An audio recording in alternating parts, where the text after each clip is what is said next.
Welcome to the Deep Dive, where we take the source material you're curious about and explore its most fascinating corners. Glad to be here. Today, we're venturing into a really pivotal period of the Cold War. We're looking at a specific chapter called Fragile Opportunities from Michael Beschloss's The Crisis Years. Kennedy and Khrushchev, 1960-1963. That's right. And this chapter, it really gets to the heart of that constantly shifting relationship between Kennedy and Khrushchev, specifically in the later part of Kennedy's presidency. Yeah, it's a time filled with, well, the echoes of the Cuban Missile Crisis, but also new challenges, both domestic and international, for both leaders. Exactly.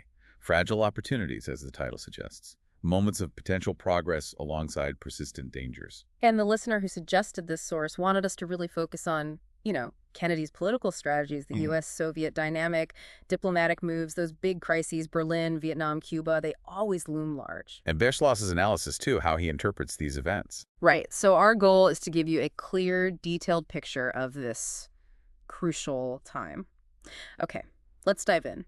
Where does Beschloss start? Autumn 1963, Kennedy's domestic standing. Yeah, he kicks off by noting Kennedy's popularity had dipped. It was down to 59%. Now, that's still pretty high, but it was a significant drop from, the peak after the Bay of Pigs. And a lot of that decline, according to Gallup polls mentioned in the chapter, was linked to his push for civil rights. That's what the polling suggested, yeah. A segment of the public felt he was pushing integration too fast. It really highlights how domestic issues directly impacted his overall political capital. Absolutely. And he was already deep in thought about the 64 election, wasn't he? Initially worried about Rockefeller. He was, yeah. He apparently thought Rockefeller might have beaten him in 60. But Rockefeller's remarriage caused him some political problems. So Kennedy's focus then shifted. To George Romney, the governor of Michigan. Yeah. Why Romney? What was the concern there? Well, Kennedy and his team saw Romney as this potentially very strong candidate, successful businessman, fresh face, seemed almost, as Kennedy apparently put it, too good to be true. Appealing to moderates, maybe independents? Exactly. That was the fear, that he could unite different wings of the Republican Party. But the chapter makes it pretty clear Kennedy actually wanted to run against Barry Goldwater. He's quoted saying something like, "Give me good old Barry. I'd never have to leave this Oval Office." Right. That says a lot, doesn't it? Kennedy and his advisors, including Robert Kennedy, they felt Goldwater's conservatism would alienate too many voters.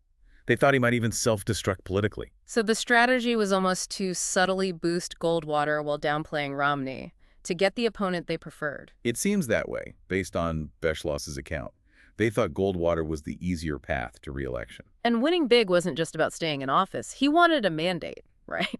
A strong majority in Congress to push his agenda, especially on improving Soviet relations after the Test Ban Treaty. Precisely. That was key. He saw a landslide as necessary for those bigger foreign policy goals. Okay, so alongside the election strategy, he's also thinking about his team, personnel changes. The conversation with Dean Rusk is quite revealing. Yes. Rusk brings up their initial understanding that he might only serve one term, mainly for financial reasons. He offered to step down if Kennedy needed a change for the election. But Kennedy shut that down pretty quickly. He did.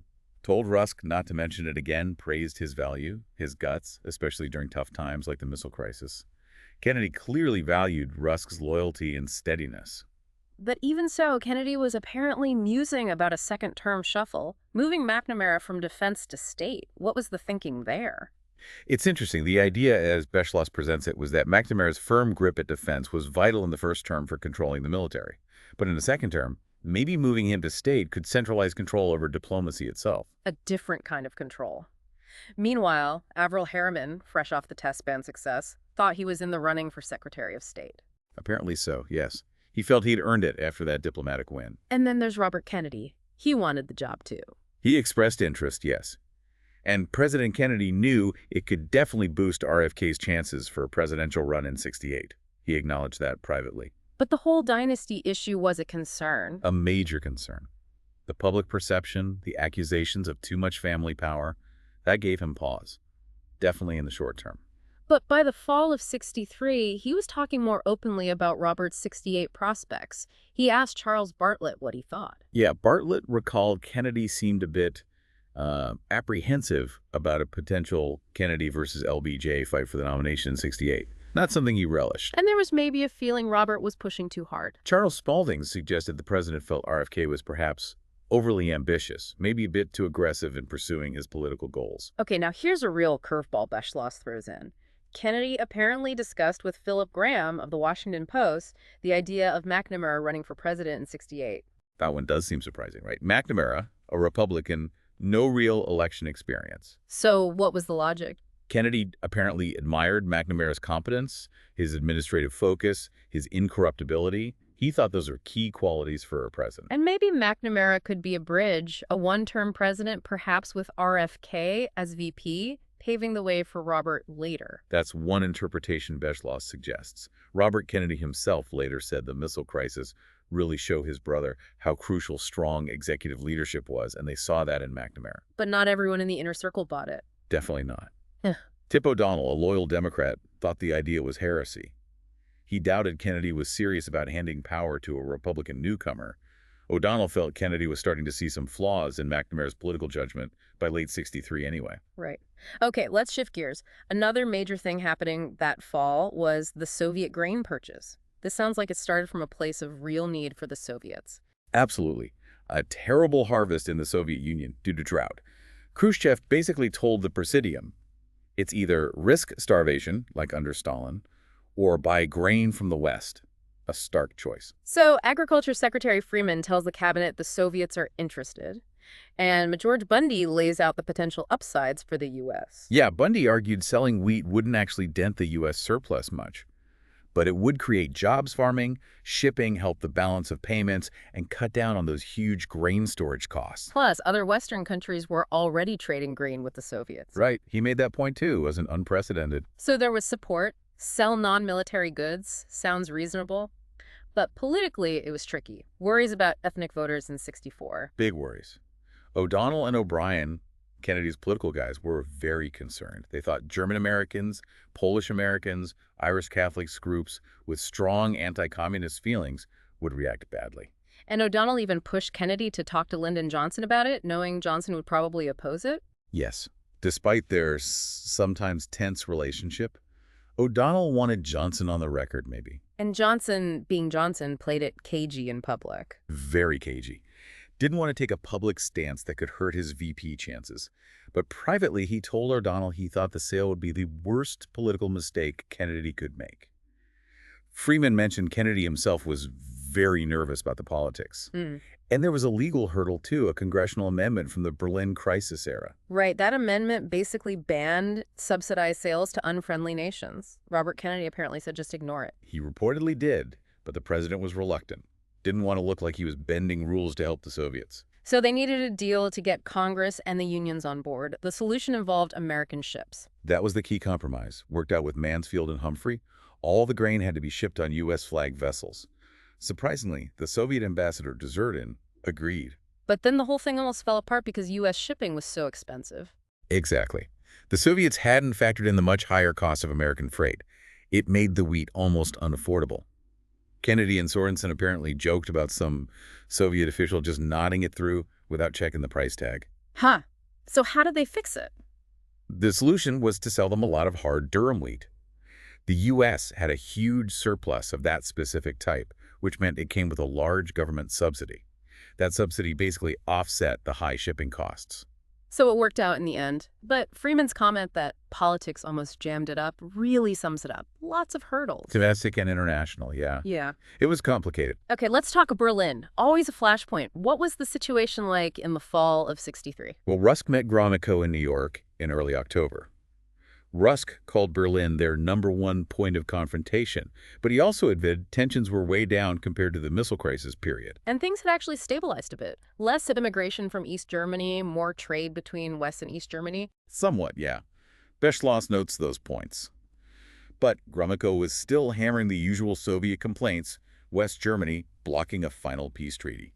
And Rusk's response. He pushed back, saying the U.S. wasn't just doing West Germany's bidding. He acknowledged the U.S. wanted a treaty too, but there just wasn't an obvious path forward right then. His approach seemed to be, let's let time work on this, especially with Adenauer stepping down in West Germany. Let's not force another crisis. So things were relatively quiet in Berlin for most of '63 after Cuba. But that changed in the fall. Why? Khrushchev was feeling domestic pressure. Hardliners could accuse him of going soft on Berlin, especially after the test ban treaty and now buying American wheat. He needed to look tough. Which led to renewed harassment on the access routes. That's the likely reason, yes. Petty stuff, but deliberate. Stopping U.S. convoys for long periods over minor details. A Soviet jet buzzing a U.S. plane. Sending signals, basically. Okay, so that's the tense backdrop for Gromyko's visit to the White House on October 10th, his first time seeing Kennedy face-to-face since the missile crisis. How did that meeting go? Surprisingly well, according to Beschloss. Kennedy seemed relaxed, greeted Gromyko warmly. They actually talked about building on the test ban. Like what? Things like safeguards against surprise attack, banning underground tests, maybe even banning bombs in space. Kennedy even floated the idea of a joint U.S.-Soviet moon mission again. Wow. But Gromyko stuck to the standard Soviet script, too.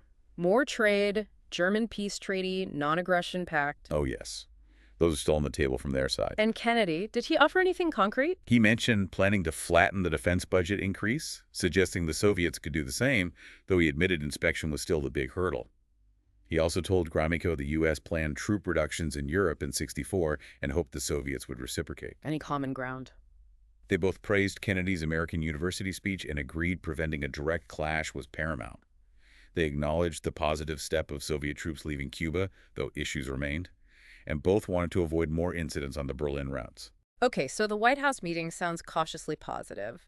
Then there was a dinner at the Soviet embassy. Right, and that's where Rusk made a really interesting proposal. He suggested they mutually destroy all their B-47 bombers and the Soviet equivalent, the Badgers. Why those specific planes? Because, Rusk argued, it was something verifiable. Both sides knew roughly how many the other had. And these planes were maybe getting a bit old anyway. It would be a concrete step towards non-proliferation. He even made an economic argument. Think of the money saved could go to education in developing countries instead. How did Gromyko react? He countered by saying they should focus on rockets, missiles. Rusk agreed all delivery systems needed discussion eventually, but bombers were a good, verifiable place to start. Did they discuss anything else significant? The usual stuff came up. Gromyko complained about U.S. bases overseas.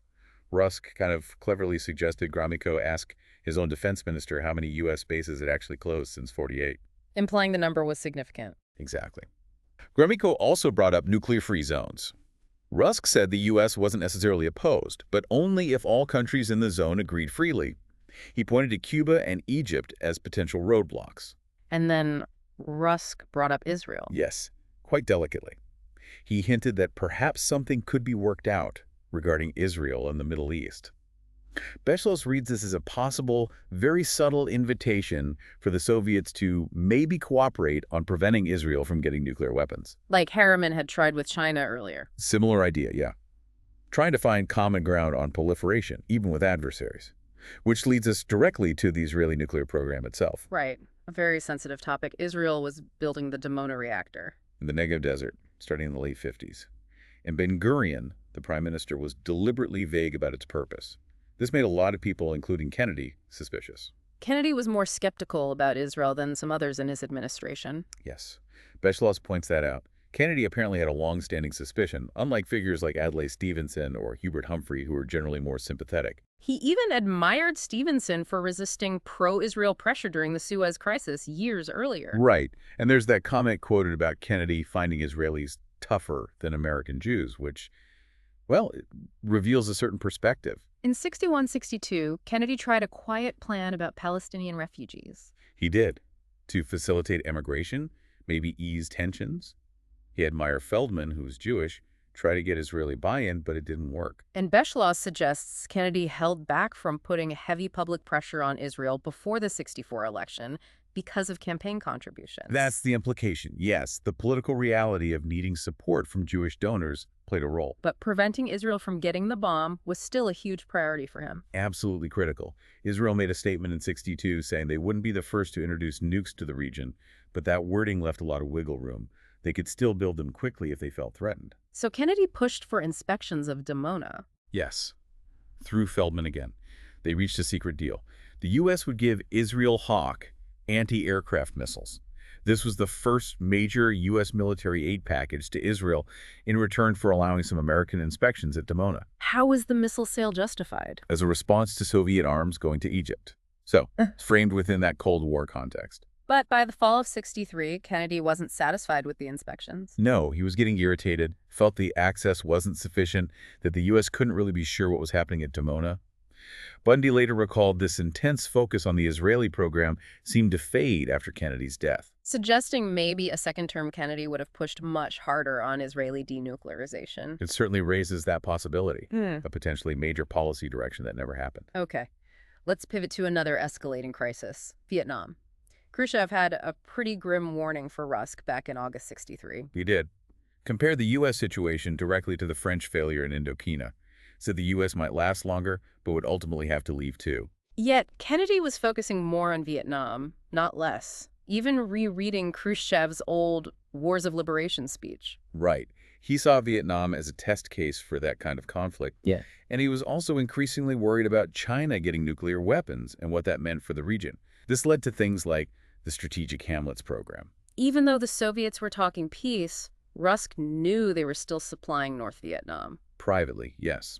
As early as March '62, Rusk acknowledged ongoing Soviet support, though he also wondered if Moscow was maybe losing some control over Hanoi.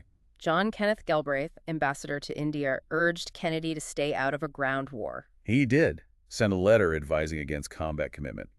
Galbraith also thought maybe the Soviets weren't actually trying to cause trouble there, perhaps underestimating their involvement. And Kennedy himself told Harriman he wanted a way out but didn't see an opportunity yet. Right. He agreed they should seize any chance to reduce involvement, but felt that moment hadn't arrived. Laos was tangled up in this too. Diem, South Vietnam's president, resisted the Laos neutrality agreement at first. Yeah, he was worried it would neutralize Vietnam too. Kennedy had to give him a private assurance to get him to sign the Geneva Agreement on Laos in '62. But the agreement didn't hold. North Vietnam kept infiltrating South Vietnam through Laos. Exactly. Khrushchev either couldn't or wouldn't stop Hanoi. Harriman complained the deal was broken almost immediately. After the missile crisis, Walt Rostow even suggested using America's strengthened position to force compliance in Laos. By early '63, the CIA was calling Vietnam a slowly escalating stalemate. Not exactly optimistic. And General Wheeler was reporting that political limits on hitting communist sanctuaries in Laos and Cambodia were hurting the war effort. He wanted covert action against North Vietnam. Which Bundy cautiously supported. Yes, and the Joint Chiefs ordered these non-attributable raids, hit-and-run operations by South Vietnamese forces, but with U.S. aid, training, and intel. Plausible deniability was the goal. Rusk later called the failed Laos Accord a bitter disappointment, blaming Khrushchev's lack of control. It reinforced the administration's view that communist promises couldn't be trusted. So by June '63, Rusk and McNamara were proposing escalating pressure on North Vietnam, maybe even leading to direct military action. Yes, Kennedy approved the initial stages. This included using U.S. air power and special forces to support anti-communist groups in Laos.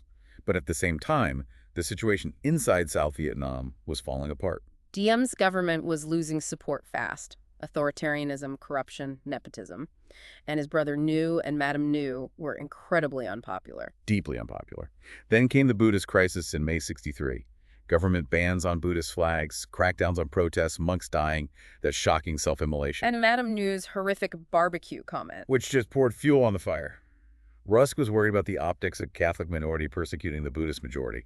And Kennedy, being Catholic, knew the domestic political dangers too. He was asking his aides how things got so bad. And then came the surprising move, appointing Henry Cabot Lodge Jr., his old political rival, as ambassador to Saigon. That stunned Kennedy's inner circle. Kennedy apparently joked it was irresistible to put Lodge into that hopeless mess. But the Diem regime just dug in deeper. Nhu warned about U.S. appeasement after the test ban. Diem declared martial law. Then the pagoda raids. Thousands of monks arrested. That was the breaking point for Harriman. He concluded the U.S. just couldn't support Diem and Nhu anymore. Which led directly to that crucial August 24th cable. The one authorizing Lodge to explore a coup, drafted largely by Harriman and Roger Hilsman. The message was clear. Nhu had to go. And if Diem wouldn't remove him, Diem himself might have to go too. Lodge was told to contact potential coup leaders. But the cable was sent very quickly, without everyone signing off. Rusk, McNamara, and Maconie weren't consulted initially. Right, it was rushed, supposedly before Nhu could consolidate power. Kennedy, who was away, approved it after getting assurances from Ball and Kilpatrick. Which led to a huge blow-up back in Washington on Monday morning. Oh, yeah. McNamara, McConey, General Taylor, they were furious, felt they'd been bypassed. Taylor even accused an anti-Diem group in the State Department of exploiting the situation. But the cable wasn't withdrawn. No, it stood. But it definitely strained Harriman's relationship with Kennedy, despite the recent test ban's success. Then things got even messier with that Voice of America broadcast threatening aid cuts. Lodge was furious about that. Livid. He argued it destroyed any element of surprise for a potential coup. So the National Security Council meeting after that must have been tense. Extremely. State argued for backing a coup. Former Ambassador Nolting warned against abandoning an ally. Harriman sharply criticized Nolting. Kennedy himself said his government was coming apart. Robert Kennedy later reflected on Diem's corruption, but also the deep problems with the U.S. orchestrating coups. Then General Taylor sent a cable expressing second thoughts about the coup, which angered Kennedy. Infuriated him, yeah. Felt like Taylor was undermining policy. Lodge fired back strongly, saying there was no respectable turning back, the war couldn't be won with Diem, and the generals needed to act fast. Kennedy's response to Lodge tried to thread a needle, acknowledge the risks but prioritize success. Pretty much. He warned failure would be disastrous, but changing course was better than failing altogether. He authorized Lodge to contact the coup leaders directly. But General Harkins, the U.S. military commander, found the Vietnamese generals distrustful. Yes, they didn't believe the U.S. was really behind it, thought the coup idea was dead. And then LBJ jumps in at an NSC meeting. Unexpectedly, yeah. Recalled his past support for Diem, urged just focusing on winning the war, seemingly siding with Diem. But Beschloss notes Johnson's influence on foreign policy was already shrinking by then. People were wondering about a spot on the 64 ticket. Was Robert Kennedy starting to probe more deeply about whether the war could actually be won with Diem? It seems so, perhaps at the president's urging. He was asking McNamara and others tough questions. Then came the conflicting reports from Krulak and Mendenhall after their trip to Vietnam, just highlighting the confusion. Total confusion and division. Lodge recommended cutting some aid to encourage a coup. Kennedy worried that might push Diem towards making peace with Hanoi. So Kennedy opted for gradual pressure instead. Try to force Diem to remove new and reform. That was the plan decided upon. Escalate pressure slowly. Which led to the McNamara-Taylor mission to deliver that warning directly to Diem. They told him his political deficiencies were hurting the war effort. Diem, predictably, blamed the U.S. press, called the Buddhists immature, and even claimed he had a dossier on Americans plotting against him. Their report back to Kennedy in early October basically said military progress was real, but Diem and New were jeopardizing it. Exactly. They recommended more aid cuts and keeping the U.S. stance cryptic. They predicted this would lead to either Diem reforming or a coup. And Kennedy made the whole NSC sign on to this plan, trying to get everyone on the same page. Yes, seeking unity after all the infighting. Meanwhile, General Bigman was talking to the CIA's Lucien Koenig, asking for assurance the U.S. wouldn't stop a coup. Right. He wanted to know the U.S. wouldn't interfere. Washington's reply to Lodge was carefully crafted. We don't want to stimulate a coup, but we won't thwart one, and we'd support a capable new government. Then came the reports about assassination plans, Min planning to kill New and another brother, Nguyen Dinkin. Yes, the CIA station chief reported that to Director McCune. McCone's response was that the U.S. couldn't approve or support assassination, but also couldn't prevent everything they heard about. His communication on this seems deliberately vague.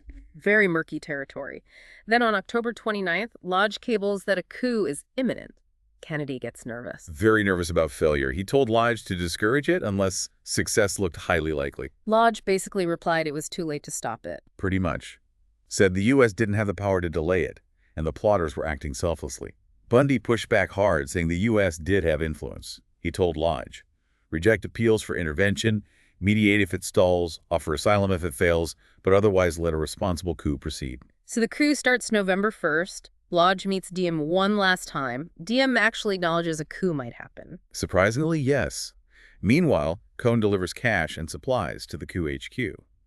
General Min gives Coney that chilling warning, if we fail, you're going with us. The coup unfolds quickly. Key locations taken. Diem calls Lodge. Yes, asking for the U.S. position. Lodge was non-committal, just offered help for Diem's physical safety. Diem and New escape the palace but are caught later after being denied asylum by Taiwan. That's right. The coup leaders asked for a U.S. plane to fly them out, But that was denied too much direct implication. And then they were assassinated. Both Diem and New, killed by the coup plotters. How did Kennedy take the news? He was in the Situation Room watching it unfold. Beschloss writes, based on Forrestal's account, that Kennedy was deeply shaken, pale, saddened by the murders. Forrestal felt it had a real personal and moral impact, maybe made Kennedy question the advice he'd been getting on Vietnam. A heavy moment. Okay, let's switch to Cuba. Soviet troops were still an issue in the fall of '63. Still there, yes. Joseph Alsop reported Khrushchev told Harriman they'd all leave eventually, supposedly because they hated the climate. But the State Department publicly denied any promise beyond a substantial number leaving. Kennedy was cautious in his public statements about it. Very cautious. And his aide, Gordon Chase, warned against sounding too optimistic. But behind the scenes, covert ops against Castro were still being approved. Yes, the special group greenlit more operations. And there was that meeting where the CIA's Desmond Fitzgerald, posing as RFK's representative, met with Rolando Cubella, a Malaysh. Promising full U.S. backing for a coup against Castro. That's what Cubella was reportedly promised: support, weapons, the works. Then Hurricane Flora hits Cuba. Castro blames the CIA. Uses it to accuse the CIA of stepping up activities. Around the same time, the French journalist Jean Daniel is about to interview Castro. He meets Kennedy first. What did Kennedy tell Daniel? He said he'd initially approved of Castro's fight against Batista, but Castro then aligned with the Soviets, brought the world to the brink of nuclear war. Kennedy defended the economic blockade, said it had to continue as long as Castro tried to subvert Latin America. But there were back channels opening up, too, through Lisa Howard, Major Vallejo. Yes, indirect feelers. Bundy told William Atwood at State to find out more about Castro's intentions before committing to actual talks. Atwood contacted Vallejo, Castro's physician, and they planned for Cuba's UN ambassador, Lechuga, to discuss an agenda. And Kennedy's speech in Miami to the Inter-American Press Association was that part of this. Trying to open a door? It seems so. By blaming external powers, meaning the Soviets, for the U.S.-Cuba split, he was hinting things could change if that Soviet influence lessened. After that speech, Bundy gave Atwood more instructions for a potential Castro meeting agenda, but said it all depended on Kennedy getting back from Texas. Which, of course, he never did. Before we get to that, though, tensions flared up again over Berlin in early November. Yeah, suddenly the Soviets started harassing Allied traffic again, ground and air. Rusk urgently called Ambassador Kohler back to Moscow. There was a long delay of an Anglo-American convoy. A very lengthy, deliberate delay. And Khrushchev gave this really harsh speech for the Bolshevik Revolution anniversary, warning the U.S. off Cuba, listing all the disputes with the West. Kohler couldn't believe how quickly the atmosphere had soured after the test ban. He was shocked. He suspected the harassment and the rhetoric were mostly for Khrushchev's hardline domestic audience worried about the thaw. Kohler even confronted Khrushchev directly about the spirit of Moscow. How did Khrushchev respond? Seemed a bit taken aback. He made a toast to peace later, but then told some American businessmen the Audubon incident was just a nerve test. He got really defensive about East Germans killed at the wall and about U.S. civil rights issues, and complained again about slow U.S.-Soviet trade. And right in the middle of this renewed tension, Professor Barghorn gets arrested in Moscow. Frederick Barghorn from Yale, a well-known Soviet studies expert, arrested by the KGB, accused of spying. He had past embassy connections, but wasn't a spy. No, definitely not. He was a legitimate scholar. Ambassador Kohler figured it was probably retaliation for the FBI arresting a Soviet agent in New York. Maybe the KGB wanted someone to trade. Or maybe they were working off old, inaccurate files on Barghorn. Kennedy was furious. Livid.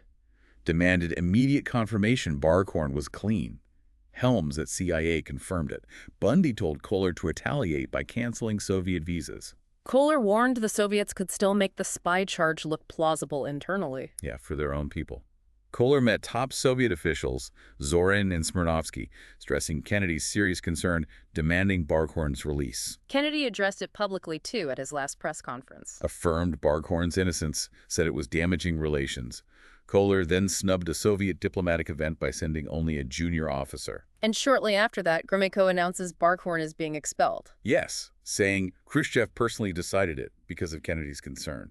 But it came with strings attached.